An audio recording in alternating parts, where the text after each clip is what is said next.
Hey guys, this is SciChick, and today we're going to be talking about variables and expressions.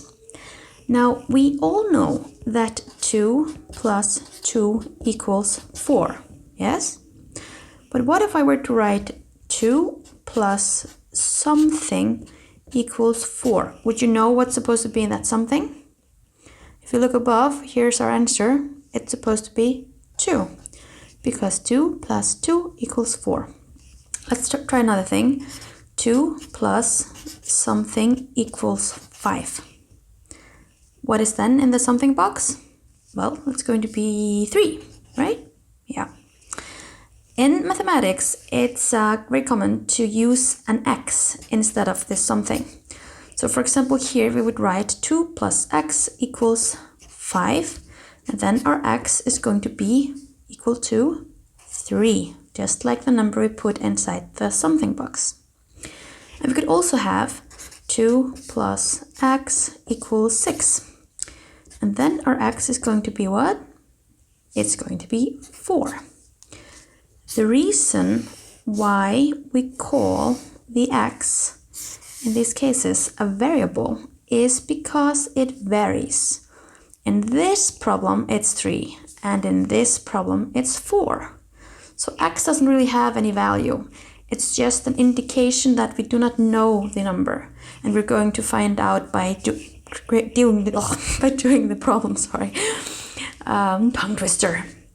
Well, what you also need to know is that 2 plus x, for example, is an expression because it has a number and it has a variable. So a combination of numbers and variables is an expression. It could be also like 2x, that's also an expression.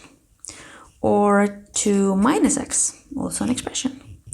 Or 4x plus 2 minus x, an expression as well. Or 4 divided by x, that's also an expression. And you need to be familiar with these terms because as you go on, these are going to be the words that they're going to be used in these contexts. Let's take a look at some more. What we also need to learn about is something called a term. So a term in mathematics can be a number, such as 8. It could be a variable, such as our x. It could be a product of something, maybe 2x, or it could be a quotient of numbers and variables, for example, 2 divided by x. So if we have something like 3x plus 10, do we have any terms in here? Well, yes. We have 10, which is a term, and we have 3x, which is also a term. And this is called a constant term. Constant term. And the reason for that is because it's a constant. It's constantly going to be 10. It's just chosen the life of being a 10, and it's just going to be a 10 forever and ever. Okay? And this is called a variable. Sorry, this is supposed to be an R. Variable term. This part here. So these are two terms. One is a variable term because it varies, and one is a constant term because it's a constant. Then we have a few more words. We have factors and products. In multiplication, when we are working with expressions that are multiplications, we're going to have factors. So 2x, this is a factor, and this is a factor, okay? And these are products.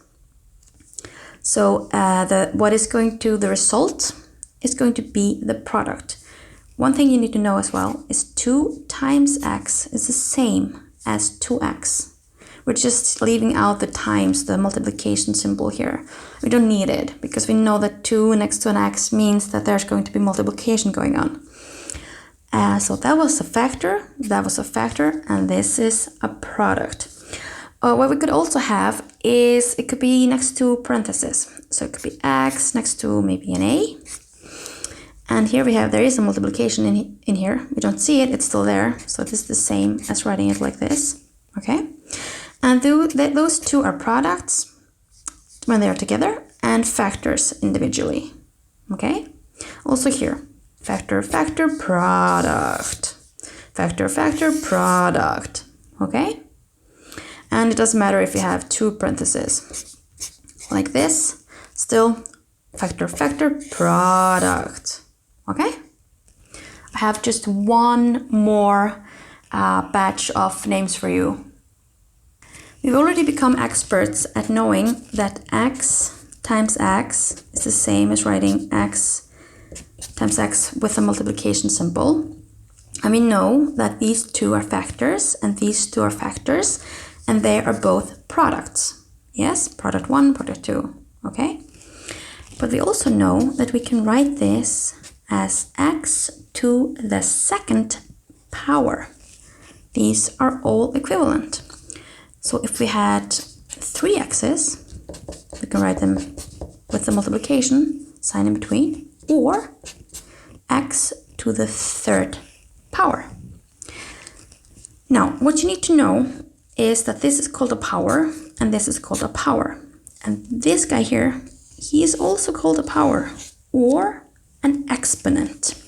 Write it out, exponent. And what about the x? Well, that is called a base. So if we have, for example, x to the yth power, this is going to be our exponent, and this is going to be our base. Okay?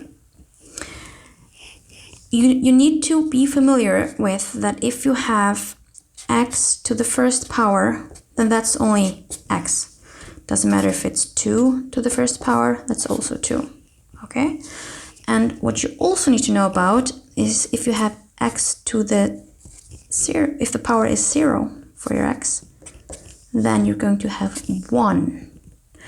And this applies to everything. If the exponent or power is 0, you're always going to have 1. It doesn't matter what your base is. So if your base is 2 million,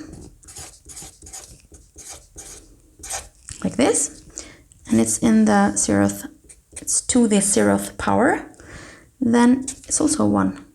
Or if it's 200, it's a 1. Or if it's y, it's a 1, always a 1. So these are important. You need to know what happens if you have the first power or if you have the 0th power. Hope that's the right way to say it in English. And this is all I have for you today.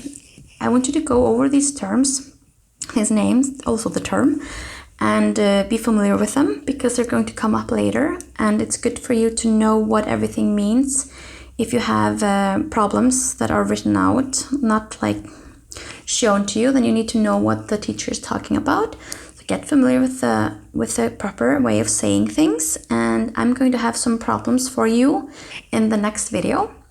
So thank you so very much for watching. Be sure to subscribe to my channel and ring the bell to get notified when there are new videos out. And remember, if I can do it, so can you.